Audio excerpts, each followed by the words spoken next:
Peggy 18.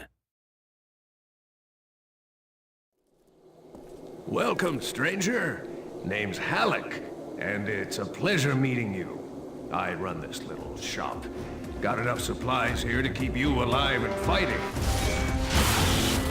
Rage, at its core, is a first-person shooter. These other elements like racing and vehicle combat, they're additive to the experience. But it's important not to get confused by really what we do.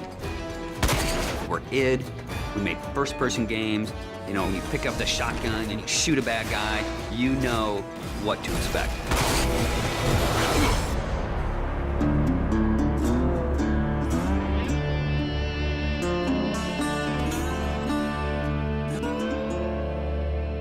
So in Rage, what we've tried to do is in every new environment that you enter, we give you a new weapon or a new ammo type or a new engineering item to keep the experience fresh. And as you play through the game, your arsenal grows and grows. It's a few different elements that really make a weapon good or satisfying. When you hit the fire button, it needs to do something on the other end. And that's where you get the feedback from blowing a head off or seeing a cool death animation. You know, I've always loved shotguns in all of the id games especially. I think if we didn't have a shotgun, a lot of fans would be upset. But the crossbow, because it's so different and so new, it's almost like this utility weapon. My favorite weapon in Rage is the wing stick. Let me guess. You want to know how to throw a wing stick. The wing stick is an offhand, instant throw weapon. The wing stick is such an iconic weapon. It's this bladed death boomerang, and it has like a smart nano targeting core is some of the mythos that we've built into it. And if you time it right, you can chop the heads off the mutants with it. We have these things we call gadgets or engineering items. Things like a little remote control car with a bomb attached to it. Now you're building this little defense turret. If you have the parts and you have the plans to build it, you can build these anywhere in the world.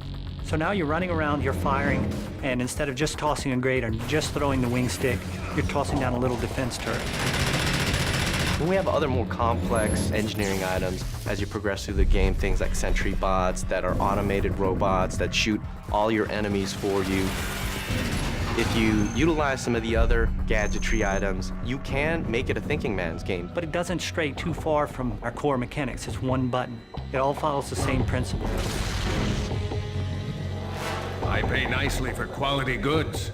There is an economy, and when people first think about the economy, they think RPG. But the economy is really your tool to manipulate how you want to play the game. It really is this player choice mechanic. So you're picking up this cash and these other cool items, then you sell it and you pick which ammos you want to buy.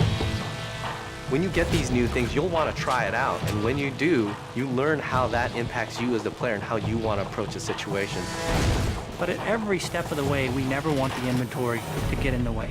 It's there for a reason, it always has a purpose, but we still want to stay true to that kind of action. The world in Rage is about survival and all the elements that the player will need to succeed in surviving. It's up to them how they want to use those gadgets, weapons, and ammo types. Along with the action shooter experience role that we intend for the player to take, we create these different options in the gameplay when you get into an area with all these various implements of death. Or, you know, you may not want to have any strategy. You just may want to kick in the door, pull out your big shotgun, and start blasting away at the bad guys. We really give players the opportunity to engage the enemy AI in the way that's best for them. And we feel that that adds a lot of life and replayability to the game.